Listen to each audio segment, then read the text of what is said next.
Kad mēs sākām darbu pie Entrina Vēters 6. darba pakas uzdevumiem, mēs skaidri apzinājāmies, ja vēlamies stiprināt pētniecību Eiropas Universitāšu aliansē EUDRES, mums ir jāsāk tieši ar cilvēkiem. Jo cilvēku resursu attīstība ir tieši akadēmiskās un pētniecības ekosistēmas centrā. Mūsu uzdevums bija ne tikai analizēt esošo situāciju, bet arī izveidot kopīgu stratēģiju, lai mēs kā Universitāšu alianse varētu kopīgi augt gan kā partneri, gan kā organizācijas, gan arī kā kopiena. Mūsu pirmie soļi bija ļoti godīga pašrefleksija. Katra augstskola veic padziļinātu situācijas analīzi, apzinājās barjeras, kā arī mēs dalījāmies dažādos risinājumos. Domājot tieši par to, kur mēs šobrīd esam saistībā ar atbalstu pētniekiem un akadēmiskajam personālam. Akadēmiskās karjeras attīstību, mentoringu, līdzdalību lēmumu pieņemšanā un arī to, cik iekļaujoši un caurredzami ir tie procesi, kas ir saistīti ar cilvēku resursu attīstību. Tālāk, balstoties jau uz šo izvērtējumu, mēs izstrādājam kopīgu stratēģiju. Šī stratēģija bija tāda, kas vienlaikus respektē gan katras universitātes specifiku, bet tajā pat laikā ļauj mums iet vienā virzienā.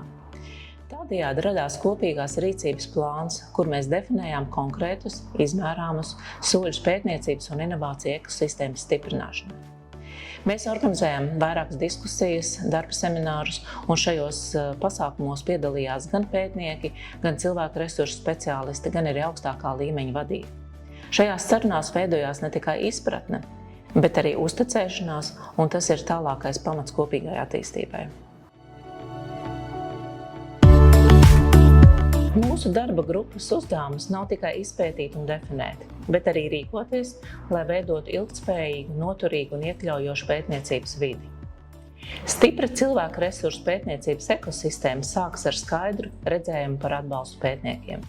Un šis atbalsts nav tikai formāls cilvēku resursu procedūras vai, piemēram, profesionālās pilnveides mācību saraksts. Tā ir kultūra, kur pētnieks jūtas sadzirdēts un novērtēts. Mēs 6. darba grupas ietvaros esam ielikuši pamatus šādai kultūrai.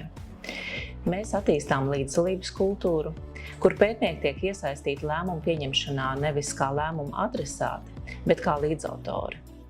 Mēs attīstām mentoringa programmas, kas veicina savstarpēju mācīšanos pētniekiem, kas ir dažādos karjeras posmos. Gan jaunākajam, gan kvalificētam, gan augsti kvalificētam, gan arī vadošajam akadēmiskajam personālam. Mēs atzīstam atvērtas karjeras iespējas, kur mobilitāte starp universitātēm tiek uzskatīta nevis par risku, bet par vērtību. Mēs uzskatām, ka akadēmiskā līderība nozīmē ne tikai publikācijas un dalību konkursos, lai saņemtu finansējumu, bet tā nozīmē arī spēju iedvesmot, iekļaut un atbalstīt.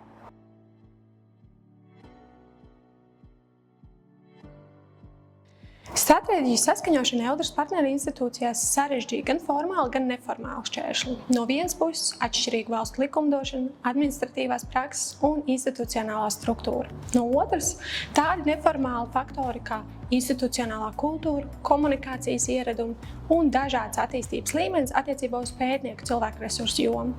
Svarīga loma spēlē arī institūciju lieluma atšķirības un to individuālie stratēģiskie mērķi. Īpaši izaicinoši ir atšķirīgā pētniecības organizācija. Vienā iestādē pētniecības personāls ir pilnībā atdalīts no akadēmiskā personāla, citās šīs funkcijas saplūst. Līdz ar to atšķiras arī lēmumu pieņemšanas procesi un normatīvie regulējumi. Papildus sarežģījumi rada arī nevienmērīgais progress institucionālo pētnieku cilvēku resursu attīstības stratēģiju ieviešanā. Piemēram, kamēr St. Poltena jau ir saņēmusi cilvēku resursu izcilības pētniecībā kvalitātes zīmi, citas institūcijas ir tikai ceļā uz to. Tas rada nevienlīdzību informētībā un gatavībā ieviest vienotus standartus.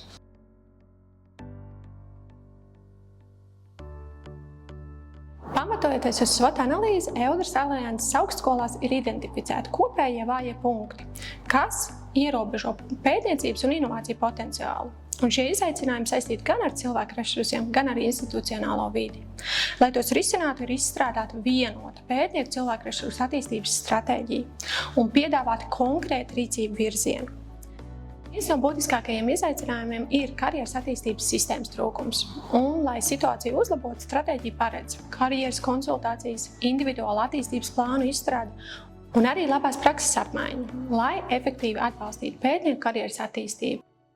Aktuāla problēma ir arī pētnieku pārslogotība. To mēģināsim mazināt, liekot lielāku uzsvaru uz elastīgu darba organizāciju, tostarp attālināta darba iespējām un iniciatīvām darba un privātās dzīves līdzsvaru veicināšanai.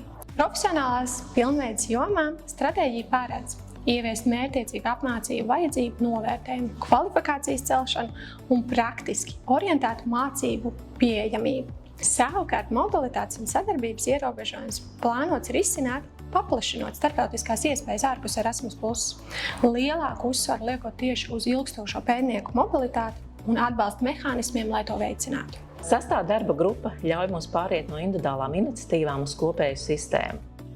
Uz sistēmu, kurā pētnieks nav tikai viens no darbiniekiem, bet aktīvs kopienas dalībnieks, kurš var attīstīties, sadarboties un sniegt ieguldījumu universitātes vai augstskolas attīstībā. Tas ir mūsu ceļš uz spēcīgāku, cilvēku centrētu un uz nākotni vērstu pētniecības ekosistēmu.